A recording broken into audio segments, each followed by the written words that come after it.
Hi, this is Bruce from thirstgym.com. Today we're talking about an exercise called the two-hand Camporini deadlift. This is a great hip mobility and strength exercise that we can use on improving our turning as well as improving our hinge patterning. So this is going to be basically step one in terms of helping an athlete turn towards a certain direction. So if they happen to have a little bit of a bias of a turn, generally we see this more towards the right because of PRI-based mechanics and the way the diaphragm is built. So generally if somebody's hips has got to shift towards the right, we want to try to get them turning back towards the left. And what that lets us do is improve the range of motion and the mobility on usually the hip that we're turning away from. So if I'm facing towards the right, obviously not this hard, but if I've got a general shift towards the right, I'm probably lacking mobility in my left hip, maybe even sometimes in my right hip as well, but generally in this case you're going to see it more so in the left.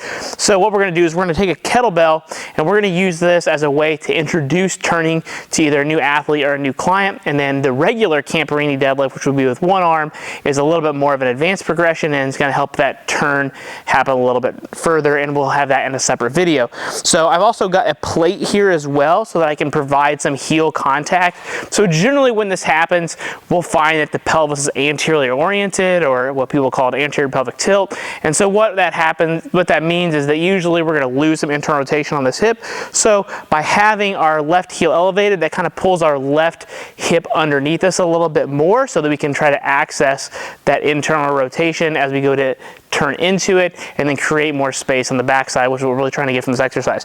Now you don't have to use this. We just find that a lot of times for many clients, giving them that heel feedback on that side that we're trying to turn into generally gets us more hip work on that side and they can feel the exercise work better. So I've just got a moderate kettlebell here, nothing super heavy or anything. So what we're going to do with our stance is we're going to have them hip width, whatever side I'm turning to. So in this case, my left side, I'm going to have my right foot staggered just a little bit in front of my left, where my left toe's kind of right here by my heel. And then I've got my heel on the back of that 5-pound plate, 10-pound plate, whatever it is that you want to use. Then what we're going to do, we're going to hold the kettlebell again with two hands like the name implies. And then what I'm going to do is I'm going to make sure that my pelvis is underneath me.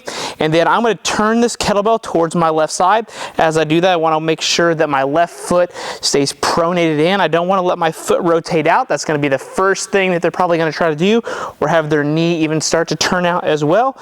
We want to keep knee facing forward, feel the big toe and our heel at the same time.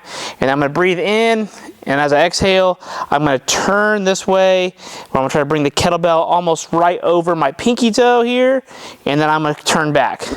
So hinge, turn back, hinge, turn back. What we don't want to do is we don't want to like super reach for it like this. Notice I'm losing all of this good relative stack in my body. Again, I'm going to keep my pelvis underneath me. I'm going to basically try to hinge my left hip back this way while this leg stays straight. My knee's still going to stay relatively straight, and come back. I'm going to feel a stretch on the inside of my hip as well, sometimes the outside of my hip.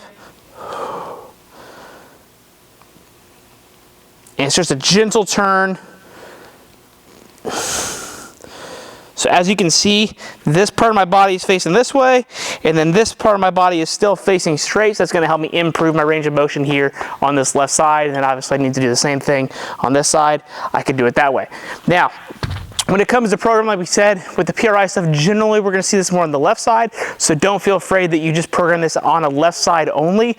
Definitely very possible. Could be a great even warm up if you happen to be like a powerlifter or somebody, left hip's really naggy, whatever. This would be a good thing. Implement a couple reps before you go do your squat and your deadlift day, and I think you'll see some good results in how your hip feels.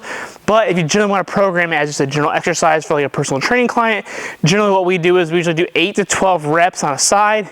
Again, we usually focus more towards the left, unless if the right, they're both really bound up, but generally this is more of a left stance side, but program as needed based on what you're finding with your clients, and then we usually pair this with something else. So again, this isn't a super heavy exercise. I definitely feel my hip musculature working. I'm learning how to turn. I'm learning how to push my hips back and hinge at the same time. So there's really good value here. So don't think of it just as a mobility exercise. You can probably still feel some of the smaller musculature in your hips working while you're doing this.